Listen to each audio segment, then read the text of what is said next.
اے بیٹو، یوں کرو کہ ایک دفعہ پھر جاؤ اور یوسف اور اس کے بھائی کو تلاش کرو، اور اللہ کی رحمت سے نا امید نہ ہونا کہ اللہ کی رحمت سے تو کافر لوگ ہی نا امید ہوا کرتے ہیں۔ پھر جب وہ یوسف کے پاس گئے تو کہنے لگے کہ اے عزیز، ہمیں اور ہمارے اہل و عیال کو بڑی تکلیف ہو رہی ہے، اور ہم یہ تھوڑا سا سرمایہ لائے ہیں، آپ ہمیں اس کے عوض پورا غلہ دے دیجئے اور ہم پر خیرات کیجئے کہ اللہ خیرات کرنے والوں کو ثواب دیتا ہے۔ یوسف نے کہا، تمہیں معلوم ہے کہ جب تم نادانی میں پھنسے ہوئے تھے تو تم نے یوسف اور اس کے بھائی کے ساتھ کیا کیا تھا؟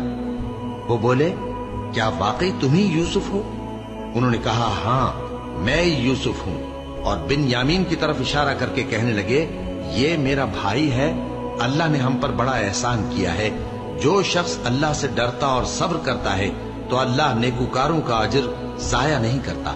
وہ بولے، اللہ کی قسم، اللہ نے تم کو ہم پر فضیلت بخشی ہے، اور بے شک ہم خطا کار تھے۔ یوسف نے کہا کہ آج کے دن تم پر کوئی ملامت نہیں، اللہ تم کو معاف کرے، اور وہ سب سے بڑھ کر رحم کرنے والا ہے۔ یہ میرا کرتا لے جاؤ، پھر اسے والد صاحب کے منہ پر ڈال دینا تو وہ بینا ہو جائیں گے، اور اپنے تمام اہل و عیال کو میرے پاس لے آؤ۔ اور جب قافلہ مصر سے روانہ ہوا تو ان کے والد کہنے لگے کہ اگر مجھ کو یہ نہ کہو کہ بوڑھا بہک گیا ہے تو مجھے تو یوسف کی بو آ رہی ہے۔ وہ بولے کہ واللہ آپ اسی قدیم غلطی میں مبتلا ہیں۔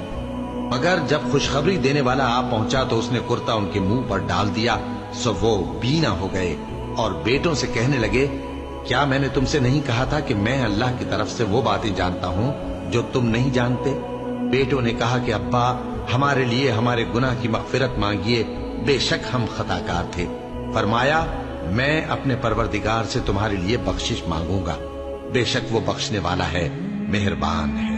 پھر جب یہ سب لوگ یوسف کے پاس پہنچے تو انہوں نے اپنے والدین کو اپنے پاس جگہ دی اور کہا، مصر میں داخل ہو جائیے، اللہ نے چاہا تو امن و امان سے رہیے گا۔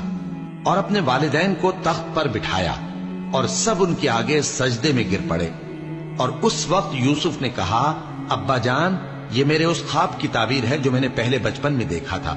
میرے پروردگار نے اسے سچ کر دیا، اور اس نے مجھ پر بہت سے احسان کیے ہیں کہ مجھ کو قید خانے سے نکالا، اور اس کے بعد کہ شیطان نے مجھ میں اور میرے بھائیوں میں فساد ڈال دیا تھا، آپ کو گاؤں سے یہاں لایا۔